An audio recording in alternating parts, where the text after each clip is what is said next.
Good morning सबाइके आमार Uttar Banga सिरिजेर eighty 4 number video और बेड़ाते आसा 3 नम्बर दिन। आज रंजुवाली थेके जाबो दार्जिलिंग, किन्तु विश्वास करुन मन चाइछिलो आर दुटो छुटिर दिन जदि एखाने काटानो जेतो। होमस्टे छाड़ार समय ओरा आमादेर बिदाय जानालो मंगल टीका दिए, जाते आमादेर जार्निटा खूब सेफ और सुंदर हय। पाहाड़े होमस्टे एखन जनप्रिय व्यवसा, किन्तु सेई व्यवसार संगे किन्तु किछु आन्तरिकताओ मिशे थाके और तार मापकाठी हय भिन्न भिन्न। और सेई मापकाठीते एई आरती होमस्टे किन्तु पेयेछे एकदम 100-100। एरपर कुयाशा ढाका रास्ता दिए आमरा एगिये पड़लाम दार्जिलिंगेर दिके। तबे आजके किन्तु सुइडेनेर फोरकास्ट एकदम मिललो ना, एकटुओ आजके रोद छिलो ना, खूब मेघला आकाश छिलो, कुयाशा छिलो, बृष्टि छिलो अल्प अल्प। तार मध्य दिएई आमरा आमादेर दार्जिलिंगेर दिके जार्नी शुरू करे दिलाम। रंजू भ्याली थेके दार्जिलिंगेर डिस्टेंस ओई 18 থেকে 20 किलोमीटारेर मध्येई हबे। समय लेगेछिलो आमादेर जेते 1 থেকে 1.5 घंटा मतो। बृष्टि ना थाकले 1 घंटातेई हये जाय, किन्तु जेहेतु बृष्टि छिलो, रास्ताय एकटु ज्यामो छिलो, ट्रैफिक छिलो, सेई जोन्नो आमादेर मोटामुटी 1.5 घंटा समय लेगेछिलो जेते। रास्ताय आसते आसते एटाई भाबछिलाम पाहाड़ किन्तु आमादेर सब दिएछे। रोद झलमले आकाश देखेছি, मेघ, कुयाशा, बृष्टि सब रकम भावे आमरा पाहाड़के देखे फेलेছি এই 3 দিনের মধ্যে। জোরবাংলো জালা পাহাড় হয়ে এরপরে আমরা ঢুকে পড়েছিলাম দার্জিলিং সাব ডিভিশনে। প্রথমেই পড়েছিল ঘুম স্টেশন। অবশ্য এখানে আমাদের আজকেই আবার পরে আসার কথা আছে টয় ট্রেনের জয় রাইডের জন্য। তো এবার দার্জিলিংয়ে ঢুকতেই দেখুন বৃষ্টির জন্য কি পরিমাণ jam, traffic jam.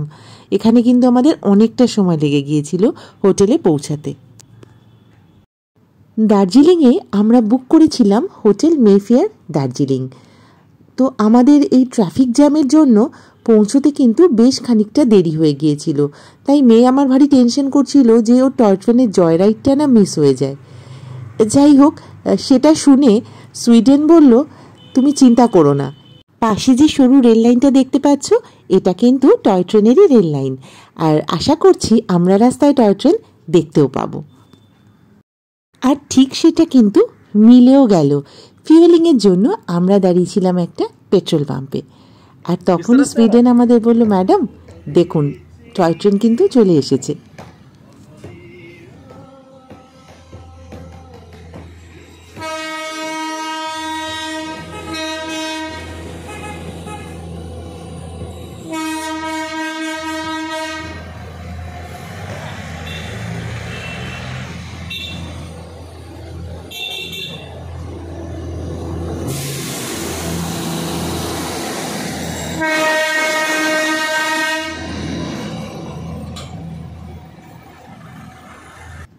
Darjeeling Himalayan railway বা প্রচলিত ভাষায় দার্জিলিংয়ের টয় ট্রেন।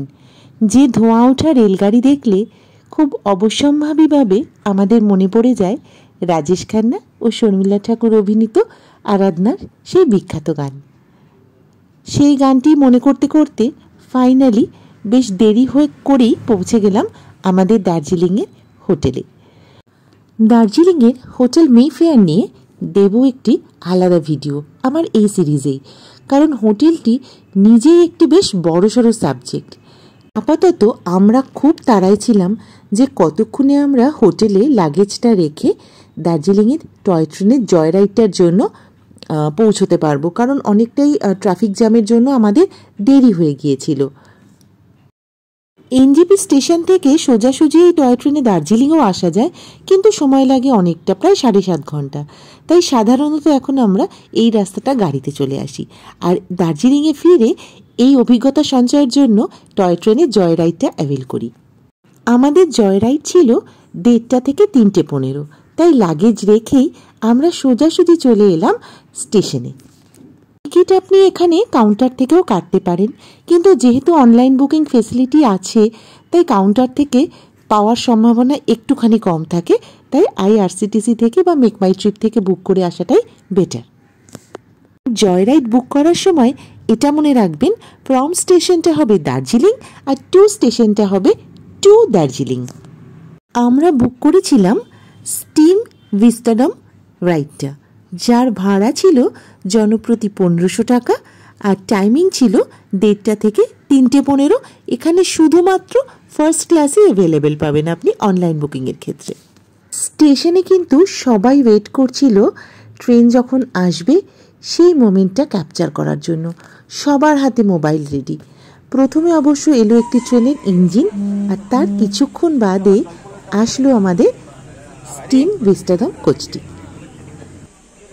তবে ডাইহার্ড এসআরকে ফ্যান হওয়াতে আমার কিন্তু এই ধোঁয়া ওঠা রেলগাড়ি দেখে প্রথমেই মনে পড়ে গিয়েছিল এসআরকের मैं हूं ना সিনেমার সেই প্রথম দৃশ্যটি।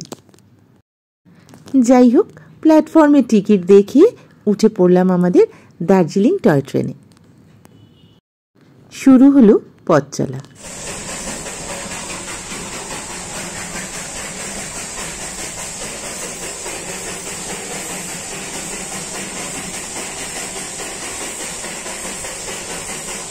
দার্জিলিংয়ের এই হিমালয়ান রেলওয়ের গোড়াপত্তন কিন্তু ঘটেছে স্বাধীনতার বহু আগে, 1879 থেকে 1881 খ্রিস্টাব্দের মধ্যে।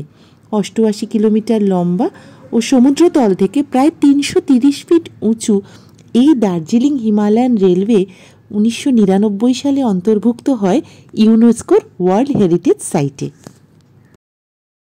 ট্রেনে যেতে যেতে এটা অনুভব করলাম যে দার্জিলিং হয়ে উঠেছে মারাত্মকভাবে জনবহুল, এবং জনবসতির বিস্তার ঘটার সঙ্গে সঙ্গে ট্রেনের যে রাস্তাটা সেটা প্রায় মানুষের বাড়ির বারান্দা বা দেওয়ালের গা ঘেঁষে চলেছে। এই বিষয়ে বোধহয় আর একটু সতর্কতার প্রয়োজন আছে।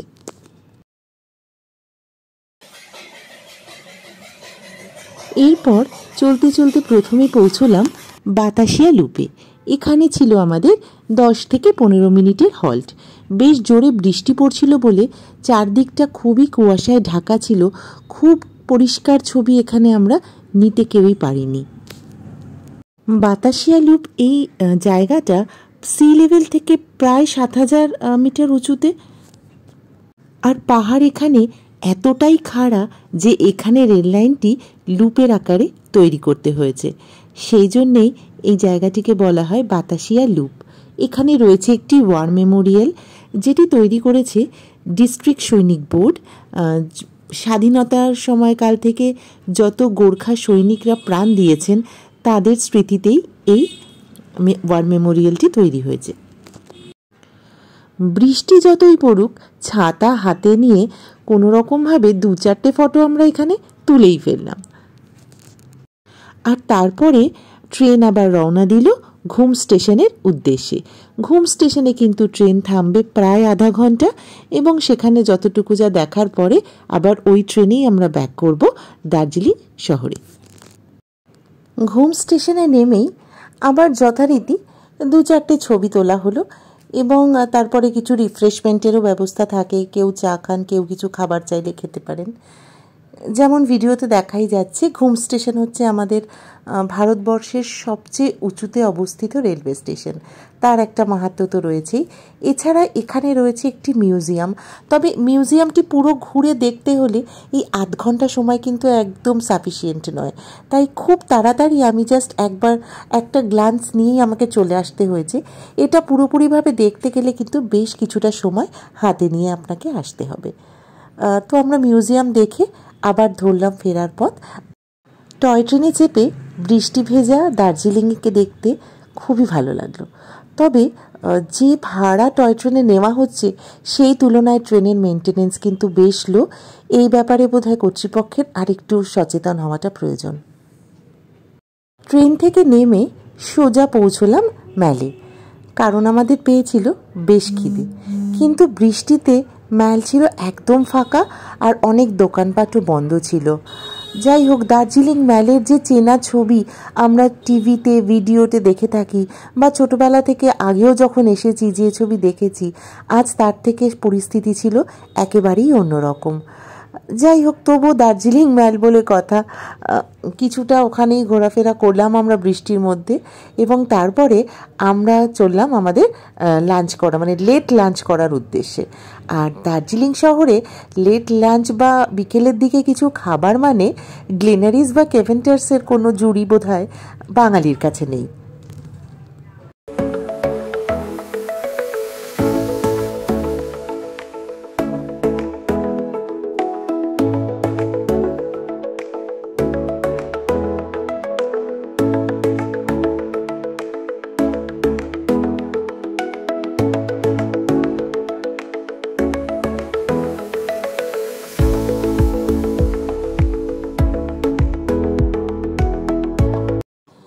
এখন প্রায় বাজে বিকেল 5টা মতো।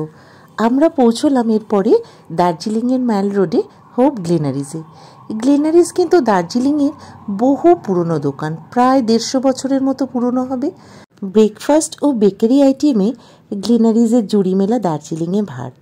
তাই আমরাও সন্ধেবেলা এখানেই বসে আমাদের যা যা ইচ্ছে ছিল মোটামুটি আমরা খেয়ে নিলাম। বেকারি আইটেমের যে এত ভ্যারাইটি হতে পারে, মানে cake, pastry, breads, sweets, pizza, এর এত রকম ভ্যারাইটি হতে পারে, গ্লেনারিজে না এলে বোধহয় বুঝতে পারতাম না। গ্লেনারিজের ওপর তলাটায় কিন্তু রয়েছে একটা ফাইন ডাইন রেস্টুরেন্ট, যেখানে আপনি সব রকম মাল্টিকুইজিন খাবার দাবার পাবেন। তবে গ্লেনারিজে এসে রেস্টুরেন্টে না খেয়ে নিচে খাওয়াটাই বোধহয় রেকমেন্ডেবল। তো আমরা নিয়েছিলাম পিৎজা, চিকেন পাই, এছাড়া নিয়েছিলাম অ্যাপেল টার্ট, আর আরও 2 রকমের পেস্ট্রি, এবং সবকটার টেস্টই জাস্ট অসাধারণ বললেও কম বলা হবে। এত ফ্রেশ ছিল ওগুলো, আর দাম বেশ রিজনেবলই লাগলো আমাদের। ওখানে খাওয়া দাওয়া সেরে আমরা মোটামুটি আর ডিনার করার আমাদের পেটে খুব একটা জায়গা ছিল না। যাই হোক, দেখা যাক হোটেলে গিয়ে কি হয়। আপাতত আজকের দার্জিলিং ট্যুর এইভাবে সেরে আমরা ফিরলাম আমাদের হোটেলে।